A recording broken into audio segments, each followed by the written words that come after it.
Welcome back to Gigi's Not So Tropical Island. It's been a while since I sent y'all a COVID-19 chronicle in the day of my life while sheltering at home, going bored out of my mind, going crazy.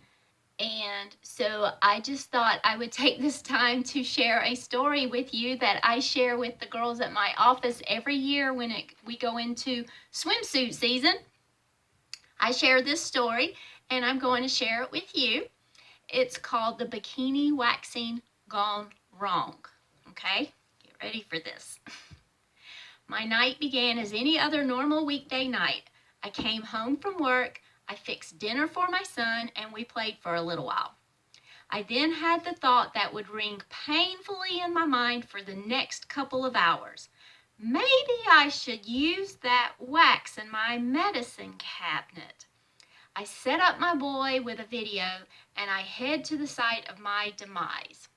The bathroom. It was one of those cold wax kits. No melting a clump of hot wax. You just rub the clear strips in your hand, peel them apart, press it on your leg or wherever, and ignore the frantically rising crescendo of string instruments in the background. No muss, no fuss. Right. How hard can this be? I mean, I'm not the girliest of girls, but I am mechanically inclined to figure things out, so I figured I could make this work. You think? So I pull one of the thin strips out. It's two strips facing each other, stuck together. I'm supposed to rub it in my hand to warm and soften the wax, I'm guessing. I go one better. I pull out the hair dryer and I heat the thing to 10,000 degrees, cold wax my butt. Oh, how that phrase will ring out in my head and come back to haunt me. I lay the strip across my thigh.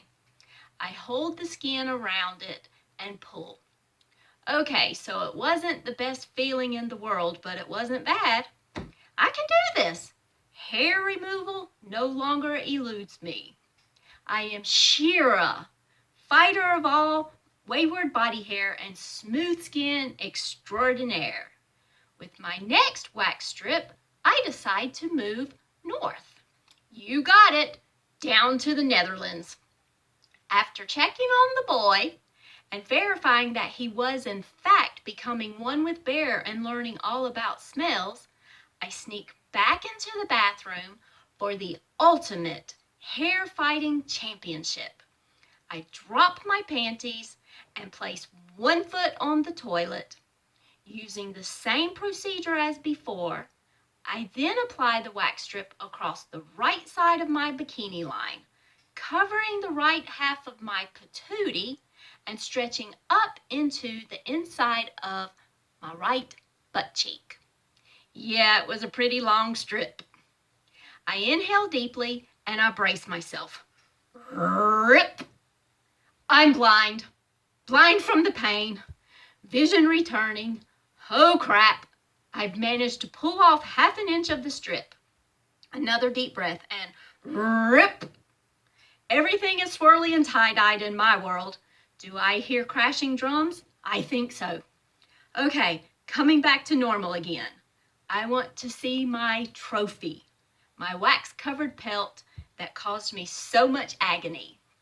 I want to revel in the glory that is my triumph over body hair. I hold the wax strip like an Olympic gold medalist. But why is there no hair on it? Why is the wax mostly gone, but there's no hair on it? Where could the wax go if not on the strip? Slowly I eased my head down, my foot still perched on the toilet. I see hair, the hair that should be on the strip. I touch, I feel, I am touching wax. I look to the ceiling and silently shout, no! and realize I have just begun living my own personal version of the tar baby. I peel my fingers off the softest, most sensitive part of my body that is now covered in cold wax and matted hair and make the next big mistake. Up until this point, you'll remember I've had my foot propped up on the toilet. I know I need to move it, so I put my foot down on the floor and then I hear the slamming of the cellar door. Boom! Patootie, sealed shut. Hoo-ha, sealed shut. A little voice in my head says, I hope you don't have to potty anytime soon. Your head just might pop off. I penguin walk around the bathroom trying desperately to figure out what I should do next. Hot water. Hot water melts wax, right? I'll run the hottest water I can stand and get in the wax, should melt, and can gently wipe it away. Right? Wrong. I get in the tub. The water is slightly hotter than is used to torture prisoners of war or sterilize surgical equipment. And I sit. Now the only thing worse than having your patootie and hoo-ha glued together is having them glued together and then glued to the bottom of a tub in scalding hot water, which by the way does not melt the cold wax. So now I'm stuck to the tub. So I called my girlfriend because she once dropped out of beauty school, so surely she has some kind of secret knowledge or trick to get wax off skin, right? It's never good to start a conversation with, so my nether regions are stuck to the tub. She doesn't have a trick. She does her best to suppress laughter. She wants to know exactly where the wax is on my hoo-ha. Are we talking cheek or hole? She asks. She isn't even trying to hide the giggles anymore. I give her the rundown of the entire night. She tells me to call the number on the side of the box, but to have a good cover story for where the wax actually is.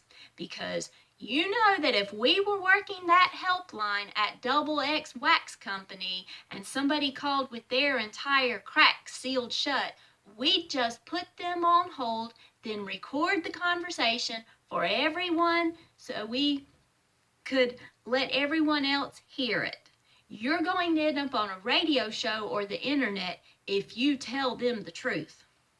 While we go through various solutions, I have resorted to scraping the wax off with a razor. Boy, nothing feels better to the girly goodies than covering them in wax, sticking them to a tub in super hot water, and then dry shaving the sticky wax off. In the middle of the conversation, which has inexplicably turned to other subjects, I find the little beautiful saving grace that is the lotion provided with the wax kit to remove the excess wax. So I rub some in and I start screaming, "It's working! It's working!" I get a hearty congratulations from my girlfriend and we hang up the phone. I successfully remove all the wax and notice to my dismay that the hair is still there. So I shaved the dang stuff off. Shoot, I was so numb by this point it didn't matter. And then I put the box of wax back in my medicine cabinet because you never know when a mustache might start to come in, right? So tonight, I think I'll try to dye my hair. Take care. Bye.